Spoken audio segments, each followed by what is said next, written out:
Davey, 1-0 defeat up at Dens Park in Dundee. Kind of moment of magic from Luke McCowan.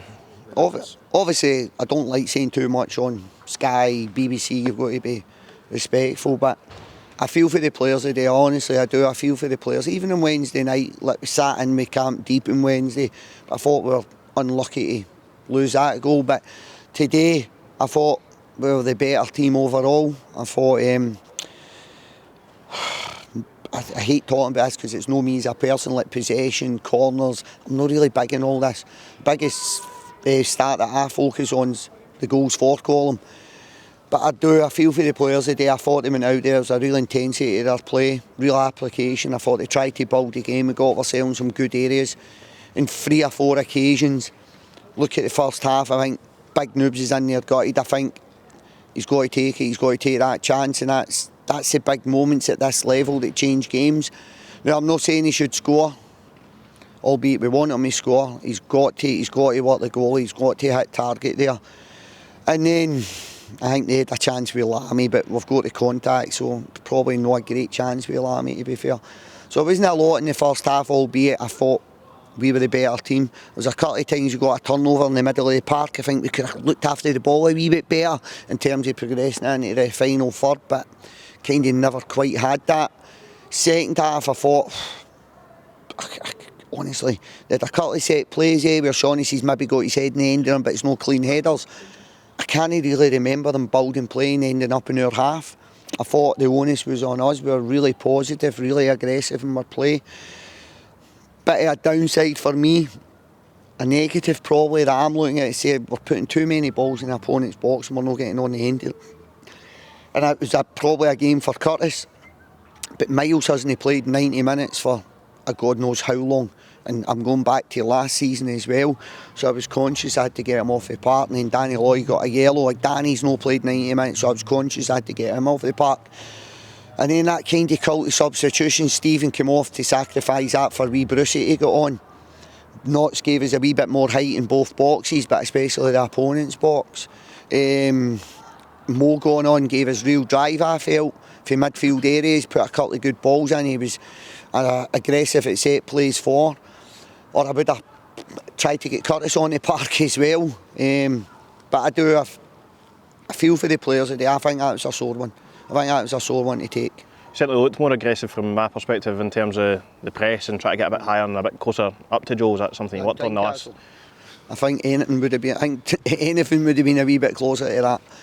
But Stephen Kelly and Danny Lloyd kind of up there towards Joe kind of made a bit of a difference. Yeah, I think they pin you back at times when you can't get pressure on the ball in the final third and their defensive third. It's difficult because then they're looking to hit diagonals to the wing backs, they're looking to hit big Bakayoko and hit running, so the game becomes really direct at that point. But I thought our shape was okay, I thought we got pressure on the ball, I felt we shaded the first half, and then I felt I'm not going to say battered them, we never battered them in the second half, but we're by far the better team in the second half. But you lose a goal to...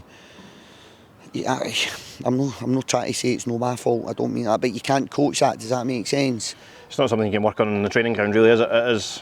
Holt to look after the ball a wee bit better, but Sean Kelly gets us a reset in terms of it's a good foul. Was that a bit of a sucker punch, or because Kelly's red card got revoked you get a wee boost off it almost and then within a minute? You kind of get kicked back in the guts again, don't you? But I think you've got to see it for what it was. For me as a coach, I dissect the game, I look at the game in detail, and I personally find it harsh to be negative on the players today. I don't think Jack Hamilton can do much with it. So I find it difficult to be negative with them. It's just about everybody sticking together, and listen, this is a pattern that happens fairly consistently throughout the season. You go through periods like this, there's other teams going through it, but we consistently go through a pattern like this at some stage in the season. It's just where and when. We all know we've got to do better, we've got to start picking points up. Got to find a wee bit of belief, a wee bit of self-confidence, a wee bit of self-esteem, but that comes from me. I want to thank the fans today. I thought the fans were good. I thought they were really, really good, really, really positive, bar a couple to be fair.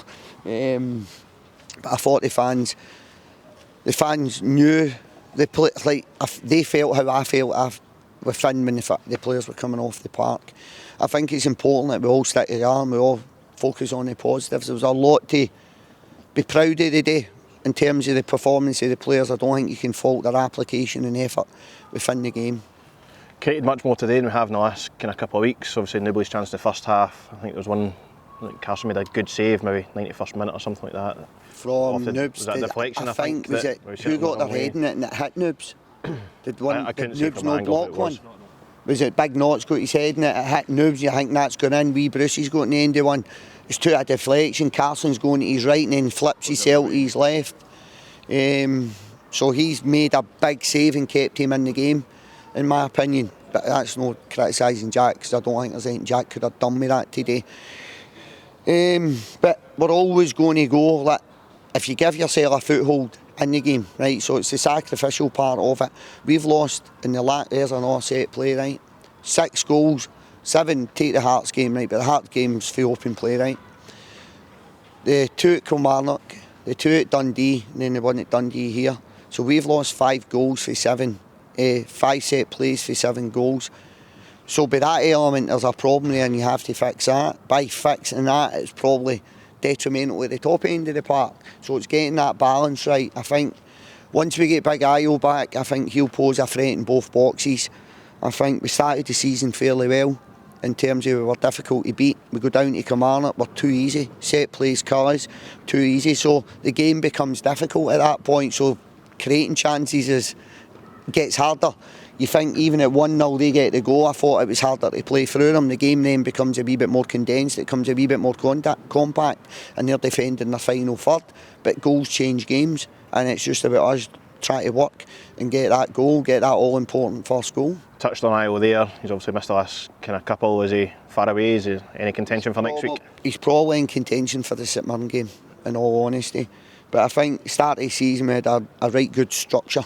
Really set plays for, set plays against, and then it let us, by getting a foothold in the game, it let you go and build the game in the final third. It let you go and try and create the chances. At training you're focusing on what you're doing in the final third opposed to what you're doing in the defensive third. The last 3-4 games have been difficult, but Notts and Io started really well, then Big Mick got a badge in, didn't he? And then Mick dropped out, and then when Mick came back in, Io dropped out. So we've not really had that continuity and consistency in the back 3 or back 4 at any point, and that's not an excuse, but that is generally how football works. So I think when we get everybody fit, Big Io especially, I think we'll in a better place. Like there's Big Luigi yesterday, took a contact in training, he missed the matchday squad today. So when the things can go against you, they go against you, and that's kind of where we find ourselves today. But I personally can take a wee bit of heart for that, because I can't fault the players at all.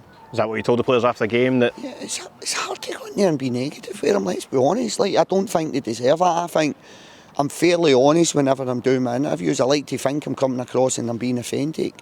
So when I go in there with the players, I'm not going in there and shouting and bawling. When, for me, I don't think they deserve that today. I thought we were unlucky to come away with nothing from the game, as I did even at Livingston, when we were 11 men in the park and we go down to 10 men, we lose 2 goals. So there's circumstances within the game. It's just a moment of brilliance. It's got Dundee 3 points and left us here with nothing. Yep. On to next week, we've got another working week before Rangers at home to Rangers, at the Tony Mac. What's your kind of plans for this week to get the boys ready? Because we're playing, we're off tomorrow, Sunday, because we'll win Tuesday, Wednesday, Thursday, off Friday, Saturday, game Sunday, and then we're into the international break. So we need to go and find points very, very quickly. We need to go and be aggressive. I don't think has Clemente been beat since he's been in. I don't know what the score is today, I've no checked anything, but he's got a very, very good record since he went into Rangers. But they'll no enjoy coming to us, and if we can put on a display as and we did today in terms of our off the ball work, because that's what wins you games of football a lot of the time, what you do off the ball, not so necessarily what you do on the ball. Hopefully give Rangers a tough game, pick points up and turn the corner as quick as possible. Currently beating Hearts 3-1 at the moment. Is that what the score is? 10 to go still. 10 minutes to go, so I think that's him. I think that's him unbeaten since he's come into the building, so it's going to be a difficult game of football. Final word on Michael Nottingham. Obviously he just got back, he's kind of been stretchered off towards the tail end. He's in the changing room, he's sitting up, so, but he's a wee bit groggy. It's like he's headed, I think, I got this for Jordan McGee, I never got this for Notts. So he's headed the back of Jordan McGee. So he's got a wee bit dizzy from that, but I think there's a spasm in his neck from that also. So I think tiny bit of concussion, but he's come off of the neck as well. So we'll assess him. Has made a big difference since he did come on, didn't he? As you said, in both boxes, especially up here, and then he's got the long throw as well, which is a weapon in itself. I'm not looking for excuses, honestly, but you look at the Dundee game, the Kilmarnock game, maybe not so much the Hearts game, and in this game here, we've been beat by set plays. So I brought knots in to make us more difficult to beat, because I think that was a big thing at the tail end of last year, the amount of set plays we were conceding. And see, when you concede the first goal in the Premier League, it is extremely difficult to get back into the game. Set plays play a huge part, and I think they play an even bigger part in what they've done in previous seasons. Kilmarnock are up there at the top, Dundee are up there at the top. They're the top two teams that set their XG for set plays. We've got to get better at it. We've got to get better at it ourselves in terms of both boxes. Stop conceding them, but also getting on the end of them. So we've got to do better ourselves from set plays. Big Knots brings that continuity. Like there's a wee bit of calmness to the back three. It's not erratic. He knows the game. He knows his job. He's played that position for a number of years. Good in both boxes. Use of the ball's fairly decent. Missing a good bit of game time. Don't get me wrong. So he'll be a big plus for us when we get him back and he's ready to go and start games. He's not in a position where he can start games. Ayo's going to be a big plus for us when we get him back starting games as well. Absolutely, as I said, it just brings that continuity to everything that allows you to have that solid base to then go and work on the offensive side of the game. Yeah, no, 100%. If you get the back end right, don't concede goals, the games become a wee bit easier. So we've got to work on that ourselves. But today, I'm finding it difficult even to be negative with the defensive unit. Jack can't do anything with that. Back three, back four at that point can't do anything with it. We had to change of shape to try and get something for the game. Later on when Stephen came off and we put Brucey on. So the game plan worked. 90% of the game it worked. You're done with a moment of brilliance, and I don't think I can fester too much on that or lay the blame at the players' doors. No worries. Thanks for your time, David. Cheers.